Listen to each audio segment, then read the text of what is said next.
اعوذ باللہ من الشیطان الرجیم بسم اللہ الرحمن الرحیم السلام علیکم ورحمۃ اللہ وبرکاتہ۔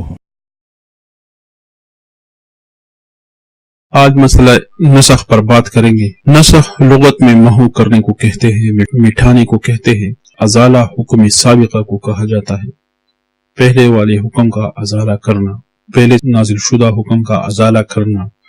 نسخ عام مسلمانوں کے لیے جائز ہے، یہود و نصارہ اس کے خلاف ہے، وہ نسخ نہیں مانتے، اس وجہ سے نہیں مانتے کہ دین ختم ہو جائے گا۔ ان کے مطابق نسخ اللہ کی طرف سے نہیں ہوتا، جو شریعت بنایا بس وہی قائم رہے گا۔ یہ بات ان کی غلط ہے جو نسخ اللہ کی شریعت میں نہیں مانتے۔ نسخ اللہ تعالیٰ کی نعمت کی نشانی ہے، اللہ تعالیٰ حکیم و علیم ذات ہے، اسی وجہ سے وہ نسخ لاتا ہے۔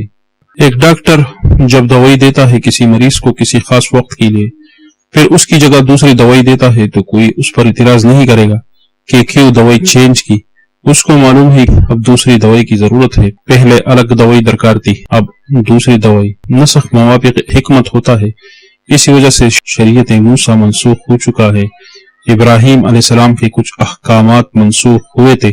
نسخ حدیث میں بھی ہے اور قرآن میں بھی ہے۔ متقدمین کے مطابق قرآن کریم میں 500 آیات منسوخ ہے اور متاخرین کے مطابق 25 آیات منسوخ ہے۔ متاخرین کے مطابق نسخ ازالے کے لیے ہوتا ہے جو 25 آیات میں ہو چکا ہے۔ شاہ ولی اللہ نے وہ 25 آیات فوز الکبیر میں لکھے ہیں، اس کے مطابق یہ بھی سارے منسوخ نہیں، ان کے بھی معنی موجود ہے۔ 10 آیات میں اس نے تعویل کیا ہے اور 15 کو منسوخ قرار دیا ہے۔ ابو مسلم اصفہانی کے مطابق قرآن مجید میں ایک بھی آیت ایسی نہیں جس میں سارا نسخ ہو۔ قرآن مجید میں نسخ ہے مانتے ہیں، مگر ایسا کوئی بھی آیت نہیں جس کا پیدا نہ ہو، جس کے معنی ختم ہو۔ بعض معانی اور بعض وجوہات منسوخ ہو سکتے ہیں، مگر بعض باقی بھی ہوں گے۔ سورہ بقرہ میں ایسے آیات آئیں گے جس کو منسوخ کہتے ہیں، مگر اس میں معنی موجود ہے۔ تفسیر قرطبی، قاسمی، ابن کثیر بھی یہی طریقہ اختیار کرتے ہیں کہ نسخ کے آیات میں غیر نسخ کے معنی بھی لکھتے ہیں کہ یہ معنی منسوخ اور یہ غیر منسوخ۔ نسخ کا معنی اگر مٹ گیا تو اور معنی بھی باقی ہوں گے۔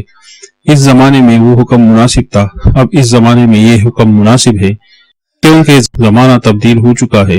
یہ بے علمی کی وجہ سے نہیں کہ اللہ تعالیٰ کو علم نہیں تھا، نعوذ باللہ، بلکہ انسان کے مزاج کے مطابق حکم آیا ہے۔ پہلے ایک مسلمان 10 کافروں کا مقابلہ کرتا، یہ پرست تھا کہ 10 کافروں کے لیے ایک مسلمان کافی ہے، وہ نہیں بھاگے گا۔ پھر بعد میں جب مسلمان کمزور ہوئے تو 2 کافروں کے مقابلے میں ایک مسلمان، 8 کو منسوخ کیا، کیونکہ بندگان کا احوال اللہ تعالیٰ کو معلوم ہے۔ اس طرح احادیث میں بھی نسخ موجود ہے۔ بعض علماء کے مطابق احادیث منسوخہ 22 ہے، بعض کے مطابق 11 ہے اور ابھی 28 جمع کیے گئے ہیں۔ الادبار جو حازمی کی کتاب ہے اس میں بھی 28 کو ہی جمع کیا گیا ہے۔ بعض لوگوں کے رائے کے خلاف اگر کوئی حدیث آئے تو منسوخ کا لیبل چسپا کر دیتے ہیں، یہ غلط ہے۔ نسخ کے لیے 4 قواعد ہے، جو کسی آیت کو نسخ قرار دے تو وہ 4 باتوں کو پیش کرے گا۔ سب سے پہلے وجود نسخ ثابت کرے گا، ناسخ موجود ہوگا۔ کوئی حدیث یا آیت منسوخ نہیں کرنا چاہیے جب تک اس کا ناسخ نہ ہو۔ دوسری بات، ناسخ قوی ہوگا منسوخ سے یا مساوی ہوگا صحت میں۔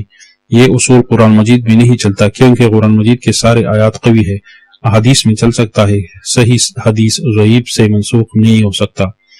تیسری بات یہ ہے کہ ناسخ بعد میں اور منسوخ پہلے ہوتا ہے۔ اگر اس کے وقت کا زمانے کا پتہ نہ ہو تو ہو سکتا ہے جسے تم منسوخ سمجھتے ہو سکتا ہے وہ ناسخ ہو۔ وقت اور زمانے کو جاننا بہت ضروری ہے۔ چوتھی بات یہ ہے کہ تطبیق دونوں آیات کی نہیں ہوگی۔ اگر تطبیق دونوں آیات کا ہو سکتا تھا، دونوں کے مصداق پائے جاتے ہو، پھر نسخ کی ضرورت نہیں ہے۔ نسخ تو پھر ایسا ہوا کہ اللہ تعالیٰ کا ایک قانون ہے اور ہم اسے پھینکتے ہیں۔ بیوہ پہلے 1 سال تک گھر میں رہتی، پھر بعد میں 4 ماہ 10 دن کا حکم نازل ہوا۔ انشاءاللہ اللہ سے امید ہے آپ سمجھ گئے ہوں گے نسخ کیا ہے۔ اس دعا پر آج کے سبق کو ختم کریں گے۔ یا رب کریم، وہ لوگ جن کے بارے میں آپ نے ارشاد فرمایا اِنَّ عِبَادِ لَيْسَ لَكَ عَلَيْهِمْ سُلْطَانٌ، وہ میرے بندے ہیں، شیطان تیرا ان کے اوپر دوڑ نہیں چلے گا۔ یا کریم اللہ ہمیں بھی ان بندوں میں شامل فرما لیجیے، آمین۔